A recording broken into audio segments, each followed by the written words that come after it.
as a sister too. I'm not here today to speak in grief. I'm here to speak in truth.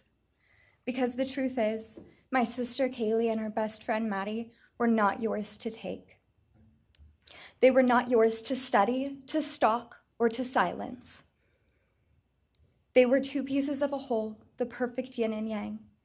They are everything that you could never be. Loved, accepted, vibrant, accomplished, brave, and powerful. Because the truth about Kaylee and Maddie is they would have been kind to you. If you had approached them in their everyday lives, they would have given you directions, thanked you for the compliment, or awkwardly giggled to make your own words less uncomfortable for you. In a world that rejected you, they would have shown mercy. Because the truth is, I'm angry. Every day I'm angry. I'm left shouting at the inside of my own head everything I wish I could say to you. The truth about me is when I heard the news, I didn't cry. I listened for them. I promised them I would, that I would fight for them, that I would show up no matter what it cost me.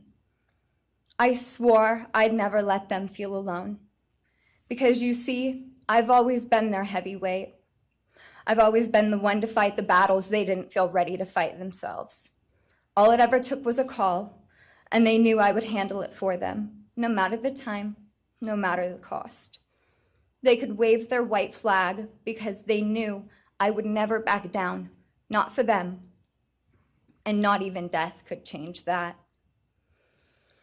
Somewhere along the line, I started to think about what I would say to them if I was given just one last chance.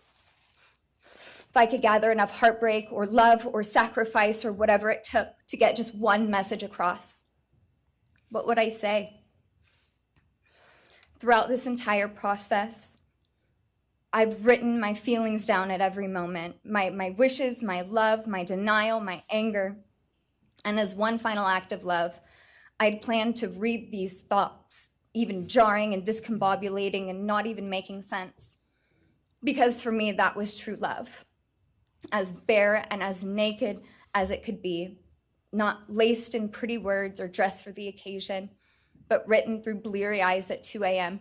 with clenched fists, angry at this reality. My true final act of love was to continue on without them, for them. That dream to read aloud my love to them, to bring meaning through pain, was the latest blow in realizing you don't deserve it. And Kaylee and Maddie don't need it. Kaylee and Maddie have always known my love, and they would never ask me to prove it by further victimizing myself to a defendant who has shown no guilt, no remorse, no apprehension. They would say to me, "Why would you give the satisfaction of showing vulnerability now?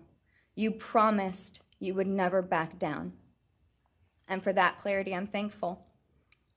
I won't stand here and give you what you want. I won't offer you tears. I won't offer you trembling. Disappointments like you thrive on pain, on fear, and on the illusion of power. And I won't feed your beast. Instead, I will call you what you are: sociopath, psychopath, murderer. I will ask the questions that reverberate violently in my own head, so loudly that I can't think straight most any day. Some of these might be familiar, so sit up straight when I talk to you. How was your life right before you murdered my sisters?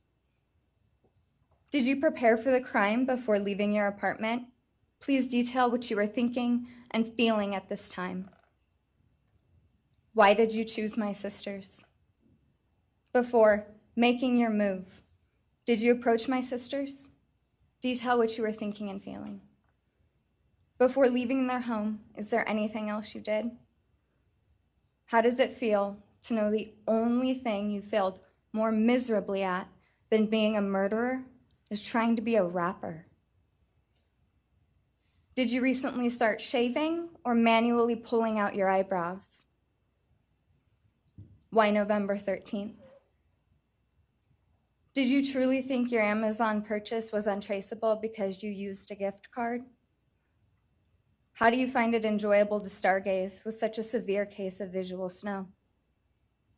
Where is the murder weapon? The clothes you wore that night? What did you bring into the house with you? What was the second weapon you used on Kaylee? What were Kaylee's last words? Please describe in detail the level of anxiety you must have felt when you heard the Bearcat pull up to your family home on December 30th, 2022. Which do you regret more? Returning to the crime scene 5 hours later, or never, ever going back to Moscow, not even once, after stalking them there for months? If you were really smart, do you think you'd be here right now? What's it like needing this much attention just to feel real? You're terrified of being ordinary, aren't you? Do you feel anything at all? Or are you exactly what you always feared? Nothing. If you're so powerful, then why are you still hiding, defendant? You see, I'm here today as me. But who are you? Let's try to take off your mask and see. You didn't create devastation. You revealed it in yourself. And that darkness you carry, that emptiness, you'll sit with it long after this is over. That is your sentence. And it was written on the wall long before you ever pled guilty. You didn't win. You just exposed yourself as the coward you are. You're a delusional, pathetic, hypochondriac loser who thought you were so much smarter than everybody else. Constantly scolding, turning your nose up to grammar mistakes, nitpicking and criticizing others. You wanted so badly to be different, to be special, to be better, to be deep, to be mysterious.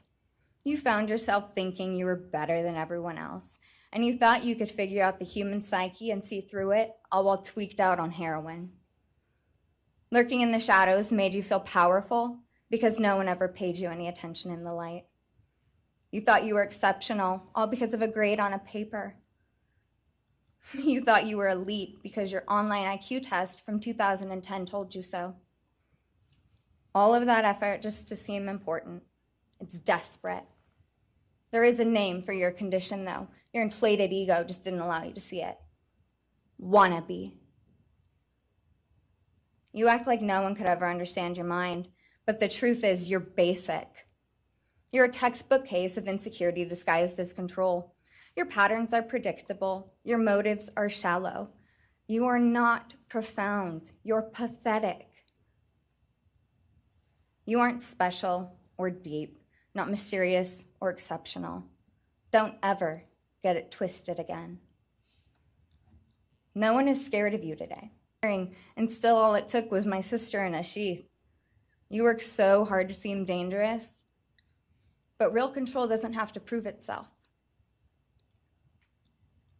The truth is, the scariest part about you is how painfully average you turned out to be. The truth is, you're as dumb as they come. Stupid, clumsy, slow, sloppy, weak, dirty. Let me be very clear. Don't ever try to convince yourself you mattered just because someone finally said your name out loud. I see through you. You want the truth? Here's the one you'll hate the most. If you hadn't attacked them in their sleep, in the middle of the night, like a pedophile, Kaylee would have kicked your fucking ass.